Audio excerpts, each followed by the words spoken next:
Hi friends, இப்போ ரீசெண்டாக வணங்கான் படத்தோட ஆடியோ லான்ச்சில் சிவகார்த்திகேயன் அவர்கள் வணங்கான் படமும் பொங்கலுக்கு வருது அண்ட் அதே போல் அஜித் சாரோட விடாமுயற்சி படமும் பொங்கலுக்கு வருது. 2 படமும் வீல தான் ஸ்டார்ட் ஆகுது. ஸோ 2 படமும் விக்டரி தான் ஆகும் அப்படின்ற மாதிரி சொன்னார். அப்போ அவர்கள் பாலா அவர்கள் ஒரு ரியாக்ஷன் கொடுத்தாரு. அந்த ரியாக்ஷன் தான் இப்போ சோஷியல் மீடியாவில் செம்ம ட்ரெண்ட் பண்ணிட்டு வராங்க. ஏன் அதை ட்ரெண்ட் பண்ணுறாங்கன்னா, ஆல்ரெடி நான் கடவுள் படத்தில் ஃபர்ஸ்ட் நடிக்க வந்தது நம்ம அஜித் சார் தான்.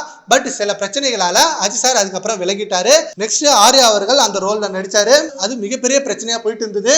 அஜித் சாருக்கும் பாலா அவர்களுக்கும் மிகப்பெரிய மன கஷ்டமாக வந்தது அந்த ஒரு படத்தால் தான். அண்ட் அதில் அஜித் சாரை கூட்டு வச்சு ஒரு ரூம்ல பாலா அவர்கள் மிரட்டினதாகவும், அப்போ அஜித் சார் கன் எடுத்து மேலே வச்சதாகவும் இந்த நியூஸ் நிறைய பத்திரிகையாளர்கள் மூலமா வெளிவந்தது. பட் அஜித் சார் அது ஒரு லைசன்ஸ்டு கன் இருந்ததுனால அவர் தைரியமா அதை மேலே வச்சாரு. அப்போ பாலா அவர்கள் அண்ட் சில ரவுடிஸ் ஆல்சோ அந்த ரூம்ல இருந்தாங்க. அப்போ அஜித் சார் செஞ்ச செயலால எல்லாருமே பயந்துட்டாங்க. ஸோ அதுல இருந்து பாலா அவர்களும் அஜித் சார் அவர்களும் நெக்ஸ்ட் எந்த படத்திலுமே இணையல. அண்ட் இன்னமும் அந்த பிரச்சனை ஓடிட்டு இருக்கு அப்படின்ற மாதிரி தான் சொல்லிட்டு இருக்காங்க.